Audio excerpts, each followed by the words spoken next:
Эта история, длившаяся целых 4 года, надолго осталась в памяти жителей одного из небольших городков Таиланда, расположенного на перекрестке двух дорог.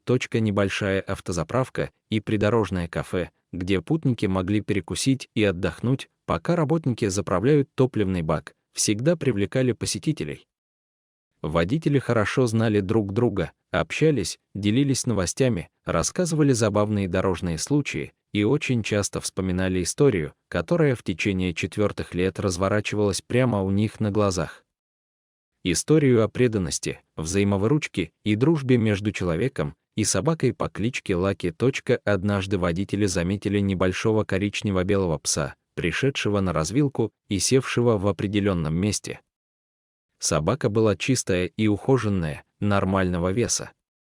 Она не скулила и не лаяла, не просила есть и пить, а молча лежала на травке, будто ожидая кого-то. Прошел день, затем и ночь. Когда утром хозяйка кафе пришла из дома, то снова увидела пса, лежащего на старом месте. И это повторялось изо дня в день. Проезжающие мимо люди, завидев собаку, пытались ее приласкать и покормить. Но их старания были напрасны. Она ничего не брала из чужих рук, а только лежала на травке и глядела вдаль, словно надеялась услышать что-то, только ей понятное и знакомое. Иногда вздрагивала и подпрыгивала, но вскоре снова ложилась и затихала. Со временем водители стали замечать изменения во внешнем виде и душевном состоянии собаки. Лаки из ухоженной собачки превратилась в худого, запуганного зверька с вылезшей шерстью и покрытой болячками кожей.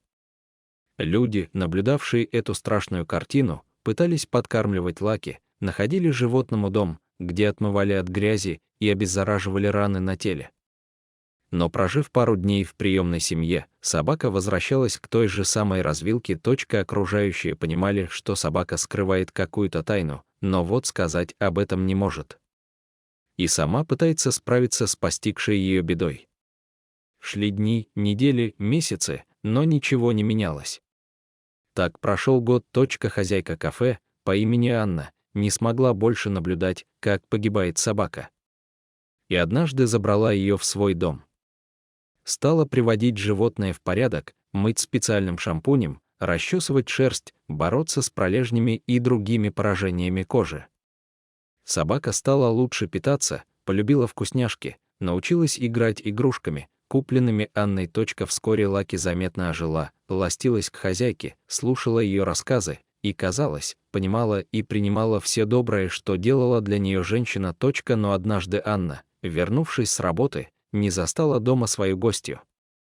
Женщина была очень расстроена. Она специально взяла отпуск, чтобы провести его с Лаки и вернуть собаку к полноценной жизни. Но вместо этого пришлось заняться поисками пропавшей собаки, которые результатов не дали. Огорченная женщина прервала отпуск и отправилась на работу. Но каково же было удивление Анны, когда на прежнем месте снова увидела Лаки. Немного окрепнув, собака вернулась к развилке. Анна недоумевала, чем же это место так влечет пса, что Лаки постоянно сюда возвращается. Однако вскоре Анна все же нашла ответ на этот непростой для нее вопрос. А приснилась ей собака, бежавшая к стройному, улыбающемуся мужчине, который тоже бросился ей навстречу. Проснувшись и проанализировав вещий сон, Анна поняла, что Лаки ждет встречи с хозяином, потерявшим ее на месте развилки. Или, что еще хуже, бросившим и укатившим в неизвестном направлении. Несколько недель Анна обдумывала варианты поисков хозяина собаки. Ведь прошло уже довольно много времени. Возможно, хозяин таким способом избавился от надоевшей ему игрушки.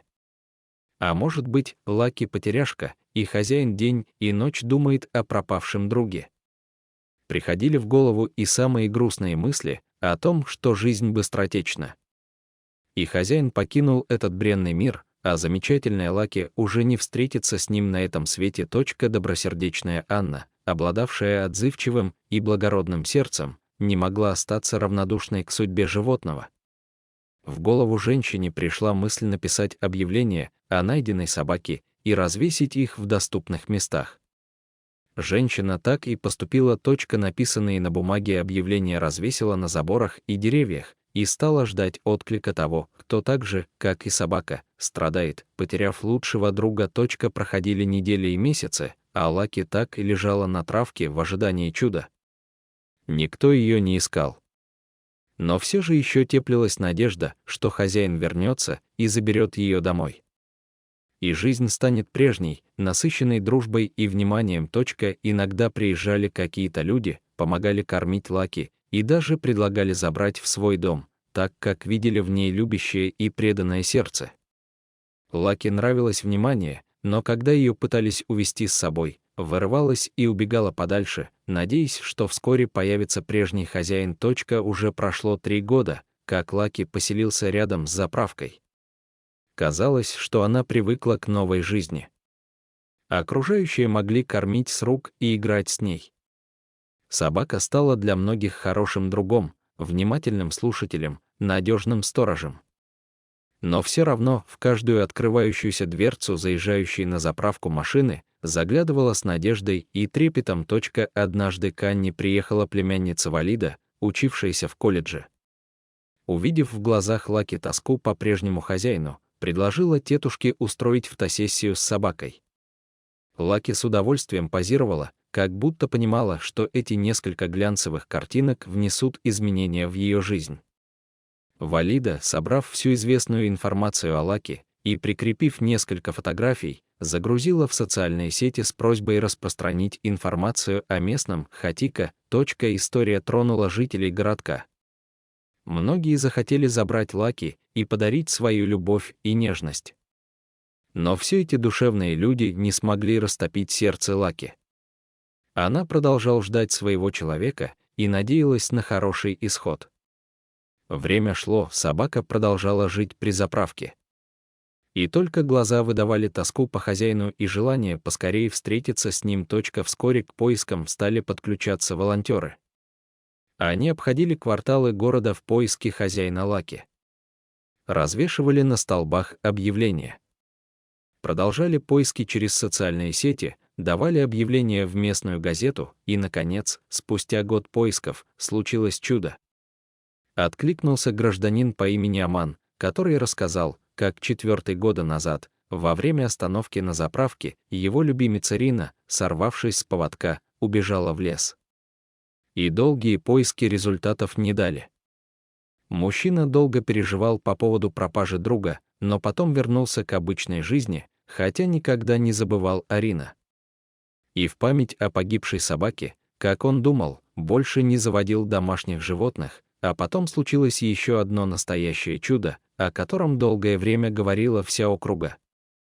И даже по прошествии нескольких лет история не забыта, а рассказывается жителями городка с грустью и, одновременно, с восторгом и гордостью. В тот памятный день, когда Аман решил забрать собаку, на заправке собралось немало народу. Каждый знал историю Лаки и мечтал о воссоединении двух друзей. Когда подъехала машина и пес услышал свое бывшее имя Рина, то сначала попятился назад. А потом рванулся к хозяину, бросился к нему на плечи, и слезы радости потекли из собачьих глаз. Окружающие тоже плакали от восторга и гордости за Лаки, которая, несмотря на трудности, дождалась таки своего верного хозяина. Но самое невероятное событие было еще впереди. Когда все успокоились и страсти немного улеглись, Аман повел Рина к машине, где усадил на лучшее место. Провожающие тоже бросились к машине, чтобы проститься с верным псом. И только Анна осталась стоять у своей кофейни, боясь не выдержать прощания с полюбившимся другом. Собака взглянула на женщину, выскочила из машины, бросилась к Анне на шею и заплакала. Ведь просто так уехать от женщины, которая на протяжении 4 лет дарила любовь и ласку, кормила, лечила, спасала от невзгод и непогоды, было бы предательством. А этого Лаки допустить не могла. Она облизывала женщину и виляла хвостом, как пропеллером. Прошло еще несколько лет. Хозяин иногда привозил Рина к Анне, и те проводили вместе время. Каждый из них был уверен, что каждый в этой небольшой компании никогда не обидит, не бросит и не предаст. Со временем мужчина и женщина так сблизились, что стали жить вместе и поженились. Вот она сила любви и преданности.